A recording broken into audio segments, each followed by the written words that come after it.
Good evening from Berlin Hauptbahnhof. It is the end of day 2 of Snoozing for Split, and tonight I'm going to be getting a sleeper from here to Zurich in Switzerland. But before we get to that, welcome to Flights and Times.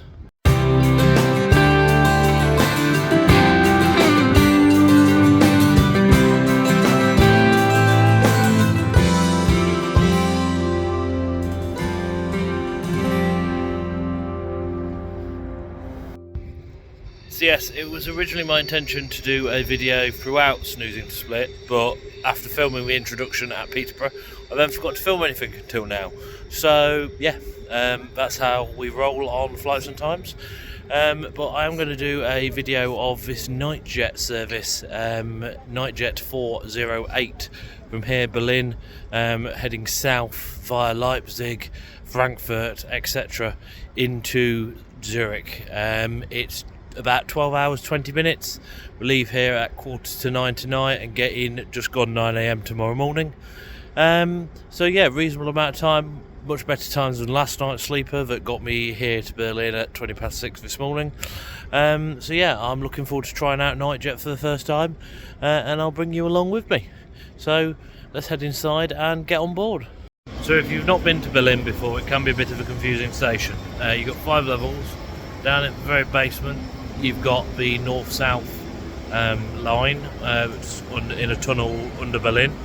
You've got a lower mezzanine at the entrance level there, the upper mezzanine that I'm on, and then behind me up there is the east-west rail link through Berlin.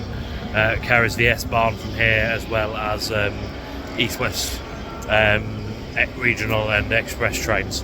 That's where I arrived this morning, even 6:20, having come from Brussels, and tonight I'm departing from down there. So yeah.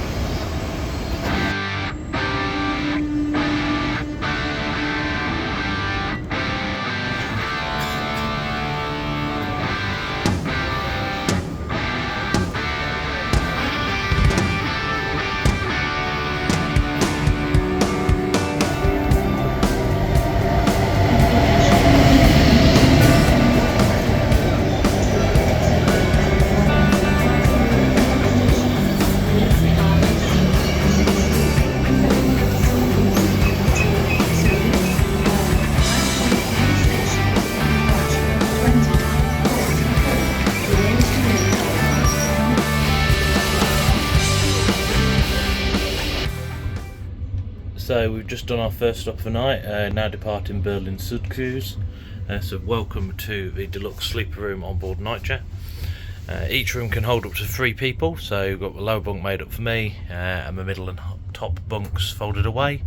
Extra pillow, lots of luggage storage space above the door, and toilet.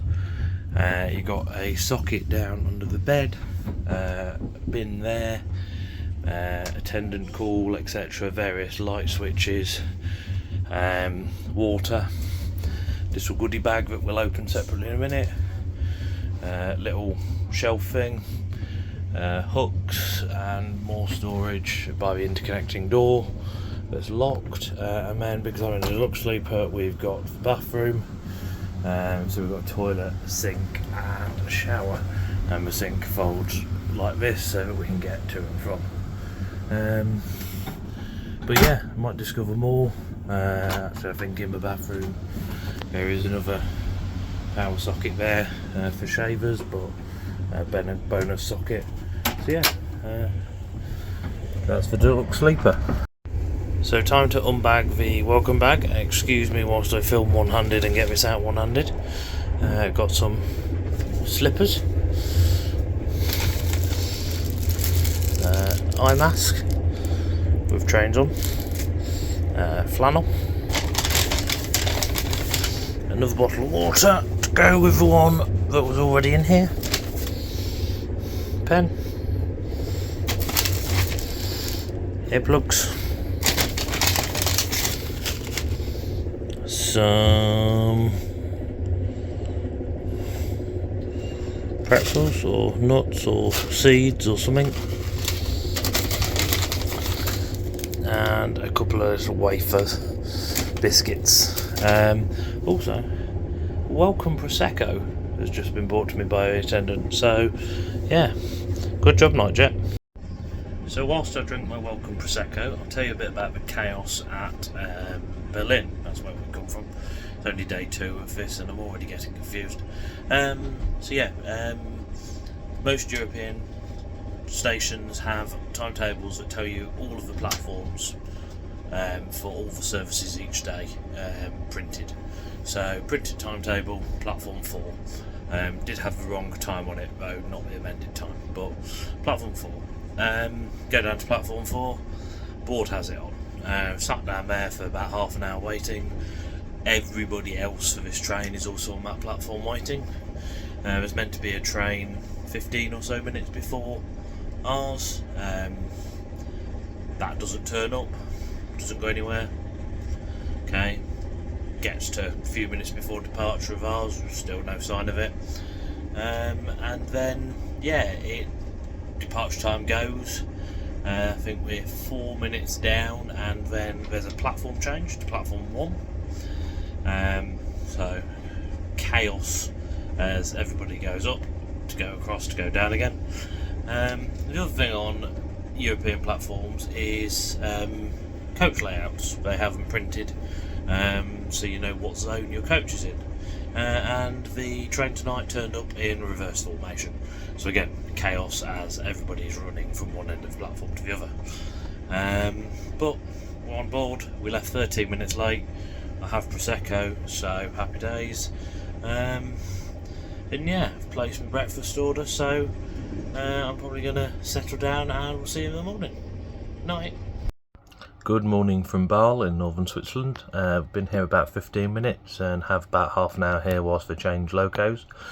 I've had a shower this morning. Water pressure is great. It's on a little timer, so you have to keep pressing the button, but other than that, all good with the shower. We've got about hour and 20 minutes left until we arrive into Zurich. I'm just waiting for breakfast to turn up. But an okay night's sleep. Woke up a few times, as I always do on sleepers. And at some point we changed direction because I woke up this morning and we're going the other way. But yeah, so far a good journey.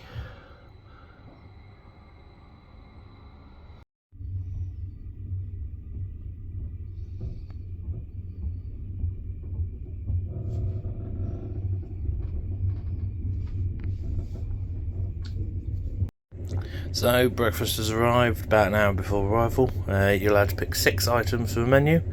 They didn't seem to have any hot drinks, so I've got orange juice, 2 types of yoghurt, a butter, a Nutella and 2 bread rolls. Bread rolls are a lot larger than I expected from previous experience, so I might struggle with the Nutella, but that's breakfast.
so stupidly I forgot to film a couple of bits for this video this morning when I arrived in Zurich, so it's now the evening after I've arrived, back up station ready to get to Night Sleeper, which I also hope to do a video on, but no promises. Just want to tell you a couple more bits about Nightjet and my sleeper experience. Firstly, communication. Over a month or so before travel, I received no end of emails from Nightjet advising that my connection had changed. Sometimes this had moved the departure time forward a little bit, or moved the arrival time back a little bit, like 15-20 minutes difference in total on timings. And then for 2 weeks over Christmas, the train seemed to completely disappear from journey planners. Whether it had completely disappeared, or then I found that if I searched for it to Basel rather than Zurich, it showed up, so it seemed to be truncated, but the journey planner wasn't showing take that and then get a connection to Zurich, if that makes sense. So there was 2 weeks over Christmas where I was a little bit worried that I was going to have to replan that portion of this trip. And then, yeah, start of January, get an email again, or just before New Year, saying, oh yeah, it's changed again, and it's back to what I thought it was before. So yeah, communication there, confusing more than anything. Getting so many emails from them, and not really having a clue what had changed or what hadn't. On the flip side, they sent me an email last night, 5 minutes after we should have departed, telling me that the train had been delayed. This was as we were all rushing from one platform to the other at Berlin Hauptbahnhof. So yeah, not so great on the email side there. So yeah, Nightjet, OBB, sort your emails out essentially, make them clearer, tell us what's actually changed, be better at informing of us delays. So yeah. So for the final section of the video, I've walked up here on platform 4. Behind me is a Zug to Zug. My favourite bit of the Swiss rail network is that you can get a Zug to Zug. But back to the topic of last night's Nightjet. Overall, alright. As I said before about the emails and stuff, service a little bit shaky. Again, the service by the attendants was a little bit shaky, but over okay. The room, fine, no issues. Everything worked, bed comfortable enough, all ready to go, no have to ask people. So yeah, food on board, breakfast, European sleeper breakfasts are fairly sparse anyway. It's a bit disappointing there was no tea or coffee available, which, yeah, so coffee shop first thing when I arrived at Zurich. The other thing is, according to the Nightjet website, you should be able to buy a limited amount of food on board, things like noodles, little pasta dish, etc. But quick and easy stuff that they can do in a little train carriage kitchen, but also that are more than you having to bring a picnic on from the station supermarket.